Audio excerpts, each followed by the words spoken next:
ॐ नमो भगवते वासुदेवाय नमः।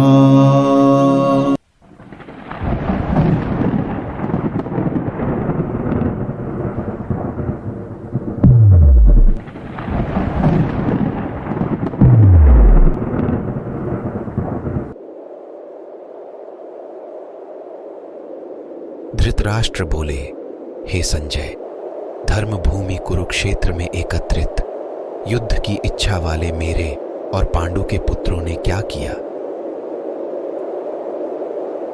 संजय बोले, उस समय वज्रव्यूह से खड़ी हुई पांडव सेना को देखकर राजा दुर्योधन द्रोणाचार्य के पास जाकर यह वचन बोले। हे आचार्य, आपके बुद्धिमान शिष्य द्रुपद पुत्र धृष्टद्युम्न के द्वारा व्यूहरचना से खड़ी की हुई पांडवों की इस बड़ी भारी सेना को देखिए। यहाँ पांडवों की सेना में बड़े बड़े शूरवीर हैं, जिनके बहुत बड़े बड़े धनुष हैं तथा जो युद्ध में भीम और अर्जुन के समान हैं। उनमें युयुधान, सात्यकी, राजा विराट और महारथी द्रुपद भी हैं। दृष्टकेतु और चेकितान तथा पराक्रमी काशीराज भी हैं। पुरुजित और कुंतीभोज, ये दोनों भाई तथा मनुष्यों में श्रेष्ठ शैब्य भी हैं।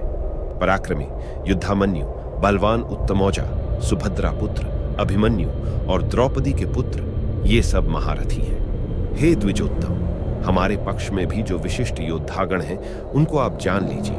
आपकी जानकारी के लिए अपनी सेना के नायकों के नाम मैं आपको बताता हूं। आप द्रोणाचार्य और पितामह भीष्म तथा कर्ण और संग्राम विजयी कृपाचार्य तथा वैसे ही अश्वत्थामा, विकर्ण और सोमदत्त का पुत्र भूरिश्रवा। इनके अतिरिक्त बहुत से शूरवीर हैं, जिन्होंने मेरे लिए अपने जीने की इच्छा का भी त्याग कर दिया है और जो अनेक प्रकार के शस्त्र अस्त्रों को चलाने वाले हैं तथा जो सब के सब युद्ध कला में अत्यंत चतुर हैं। भीष्म के द्वारा हमारी रक्षित सेना अपर्याप्त है, किंतु भीम द्वारा रक्षित उनकी सेना पर्याप्त है, अथवा भीष्म के द्वारा रक्षित हमारी सेना अपरिमित है, किंतु भीम के द्वारा रक्षित उनकी सेना परिमित ही है। आप सबके सब लोग सभी मोर्चों पर अपनी अपनी जगह दृढ़ता से स्थित रहते हुए ही पितामह भीष्म की चारों ओर से रक्षा करें। दुर्योधन के हृदय में हर्ष उत्पन्न करते हुए कुरुवृद्ध प्रभावशाली पितामह भीष्म ने सिंह के समान गरज कर जोर से शंख बजाया। उसके बाद शंख, भैरी, नगाड़े, ढोल, मृदंग और नरसिंघे बाजे एक साथ बज उठे। उनका वह शब्द बड़ा भयंकर हुआ। इसके उपरांत श्वेत अश्वों से युक्त भव्य रथ में बैठे हुए माधव, श्री कृष्ण और पांडुपुत्र अर्जुन ने भी अपने दिव्य शंख बजाए। अंतर्यामी भगवान श्री कृष्ण ने पांचजन्य नामक तथा धनंजय अर्जुन ने देवदत्त नामक शंख बजाया और भयानक कर्म करने वाले वृकोदर भीम ने पौंड्र नामक महाशंख बजाया। कुंती पुत्र राजा युधिष्ठिर ने अनंत विजय नामक शंख बजाया तथा नकुल और सहदेव ने सुघोष और मणिपुष्पक नामक शंख बजाए। हे राजन, श्रेष्ठ धनुष वाले काशीराज और महारथी शिखंडी तथा धृष्टद्युम्न एवं राजा विराट और अजय सात्यकी, राजा द्रुपद और द्रौपदी के पांचों पुत्र तथा लंबी लंबी भुजाओं वाले सुभद्रा पुत्र अभिमन्यु, इन सभी ने सब ओर से अलग अलग अपने अपने शंख बजाए। वह भयंकर घोष आकाश और पृथ्वी पर गूंजने लगा और उसने धृतराष्ट्र के पुत्रों के हृदय विदीर्ण कर दिए। हे महीपते, इस प्रकार जब युद्ध प्रारंभ होने वाला ही था कि कपिध्वज अर्जुन ने धृतराष्ट्र के पुत्रों को स्थित देखकर धनुष उठाकर भगवान ऋषिकेश से ये शब्द कहे।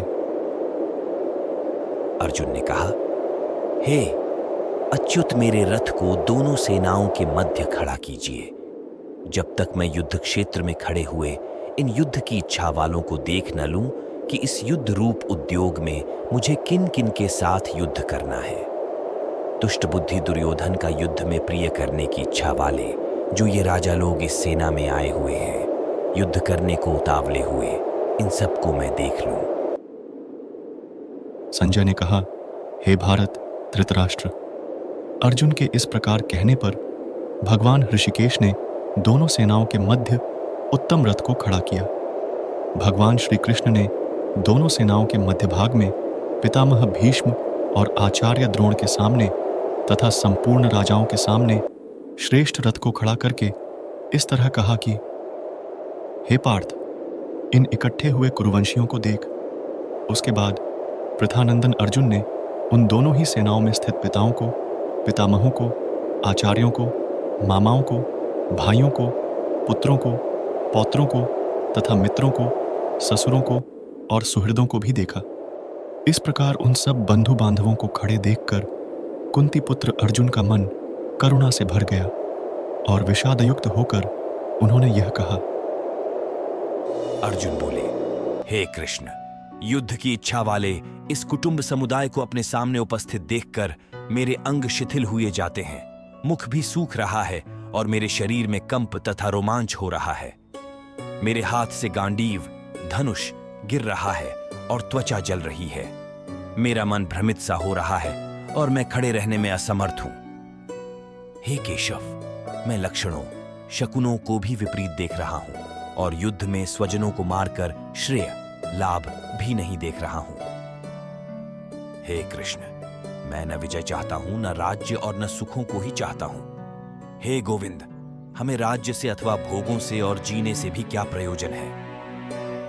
हमें जिनके लिए राज्य, भोग और सुखादि की इच्छा है, वे ही लोग धन और जीवन की आशा को त्याग कर युद्ध में खड़े हैं। आचार्य, पिता, पुत्र और उसी प्रकार पितामह, मामा, ससुर, पौत्र, साले तथा अन्य जितने भी संबंधी हैं। हे मधुसूदन, इनके मुझे मारने पर अथवा त्रैलोक्य के राज्य के लिए भी मैं इनको मारना नहीं चाहता, फिर पृथ्वी के लिए कहना ही क्या है? हे जनार्दन, धृतराष्ट्र के पुत्रों की हत्या करके हमें क्या प्रसन्नता होगी? इन आतताइयों को मारकर तो हमें केवल पाप ही लगेगा। हे माधव, इसलिए अपने बांधव धृतराष्ट्र के पुत्रों को मारना हमारे लिए योग्य नहीं है, क्योंकि स्वजनों को मारकर हम कैसे सुखी होंगे। यद्यपि लोभ से भ्रष्ट चित्त हुए ये लोग कुलनाशकृत दोष और मित्र द्रोह में पाप नहीं देखते हैं, परंतु हे जनार्दन, कुलक्षय से होने वाले दोष को जानने वाले हम लोगों को इस पाप से विरत होने के लिए क्यों नहीं सोचना चाहिए? कुल का क्षय होने पर सदा से चलते आए कुल धर्म नष्ट हो जाते हैं और धर्म का नाश होने पर बचे हुए संपूर्ण कुल को अधर्म अपने अधीन कर लेता है।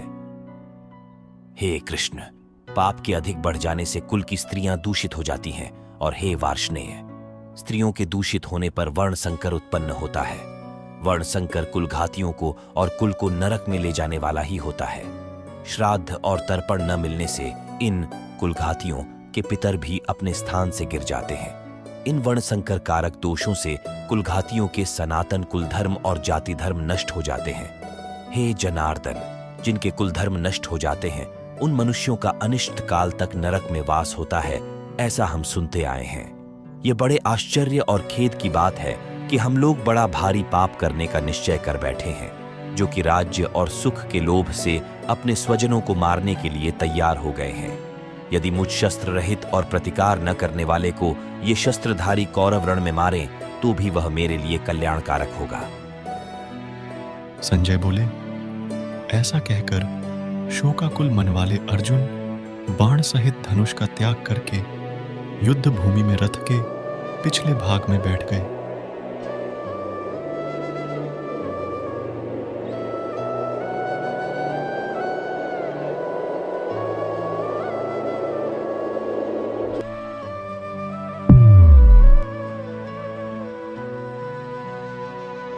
तो गीता के इस फर्स्ट चैप्टर से हमें यह सीखने को मिलता है कि वास्तविकता सोच से अलग होती है। हमें नहीं पता होता है कि जब हम कोई काम करने का इरादा लेकर जा रहे होते हैं तो वहां पर क्या हो सकता है। जब हम किसी बुरी चीज का सामना करते हैं तो हम संयम खो बैठते हैं और घबरा जाते हैं, और घबरा जाने के बाद हम हमारा ही असली रूप भूल जाते हैं। भले ही अर्जुन युद्ध कला में मास्टर थे और भले ही वो युद्ध करने के लिए मैदान में धनुष उठाकर चले आए, लेकिन युद्ध सिर्फ हथियारों के चलाना जानने से नहीं होता। उसके लिए इरादे भी चाहिए होते हैं, इमोशनल स्टेबिलिटी चाहिए होती है। मैदान में आकर अर्जुन को अपनी ड्यूटी से ज्यादा फैमिली और गुरुओं से मोह हो गया और उससे फिर वो दुखी हो गए। वो युद्ध करने का डिसीजन नहीं ले पाए। इससे यह भी सीखने को मिलता है कि जिंदगी में हमें हमारा कर्म करने से सबसे पहले रोकने वाला कोई होता है तो वो है हमारा मोह, यानी कि अटैचमेंट। आप सुबह जल्दी उठ सकते हो, लेकिन आपको नींद और आलस्य का मोह होता है। अर्जुन एक क्षत्रिय थे और युद्ध करना ही उनका काम था, और वो युद्ध करने में बहुत अच्छी तरह से ट्रेंड भी थे, लेकिन वो अटैचमेंट में आकर अपना कर्म भूल गए। इसलिए अगर लाइफ में आपको चुनौतियों से लड़ना है तो आपको अपने अटैचमेंट को सेक्रीफाइस करना आना चाहिए। दोस्तों, इसको आप इस तरह से भी समझ सकते हो। मान लो आप किसी से बहुत प्रेम करते हो, लेकिन वह मनुष्य आपकी प्रेम की कदर नहीं करता। ऐसे में आपको उसका प्रेम पाने का मोह नहीं होना चाहिए, क्योंकि अटैचमेंट किसी भी तरह का हो, जब तक वो है आप अपनी लाइफ के अर्जुन नहीं बन पाओगे।